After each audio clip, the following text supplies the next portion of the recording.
J'ai eu une longue relation. Enfin, moi, j'ai été en couple pendant 8 ans, donc j'ai eu mon premier amour de 5 ans. J'ai eu un deuxième amour de 3 ans où c'était très, très compliqué, où j'ai un peu vécu l'enfer avec cette personne-là. Donc, cette personne était, voilà, je ne vais pas le cacher, très, très violente avec moi. Il te tapait? Me tapait, mais pas que. C'était de la violence mentale et de la violence physique. Il y avait me taper, mais il y avait aussi vouloir me mettre la tête sur une plaque de cuisson, Pardon? vouloir vouloir me noyer dans mon bain. Ma maison, j'avais une maison, elle était démontée. C'est-à-dire qu'un verrou de porte, par exemple, parce qu'un jour je m'étais enfermée dans la salle de bain à clé parce que j'avais eu peur, il a enfoncé la porte, tout le cadre était démonté, quoi.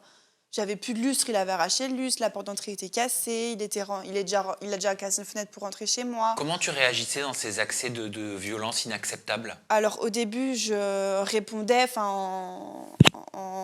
je sais pas, en me battant avec lui, quoi, en me défendant. Et à la fin, je disais finis-en.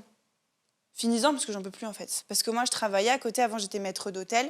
J'étais assistante de direction dans un restaurant. Donc je travaillais tout le temps. Moi, c'était ma passion, mon métier. Donc mentalement, j'étais lessivée.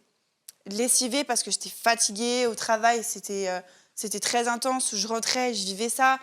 Même travailler, en fait, il me le reprochait. C'est-à-dire que des fois, il m'attendait en voiture devant le restaurant parce qu'il ne supportait plus que j'entende mal avec mon patron. Mais je suis assistante de direction. C'est normal que je parle souvent avec mon patron, que j'ai beaucoup de réunions. J'ai pas d'aller en course toute seule. Des fois, j'allais en course, il me courait ou après dans les rayons, etc. Il m'a déjà dans le Leclerc.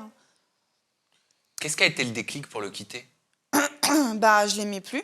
À force de ça, à force, j'étais plus amoureuse et je le suppliais de partir. Mais il voulait pas. C'est-à-dire que quand on s'est séparés et que je dis s'il te plaît, retourne au moins chez ta maman, même si tu veux, je te donne mon téléphone, le double, mais laisse-moi au moins quelques jours, j'en pouvais plus, je suffoquais tellement j'en pouvais plus. Et il me faisait croire que j'étais chez sa mère, mais il se cachait dans mon jardin.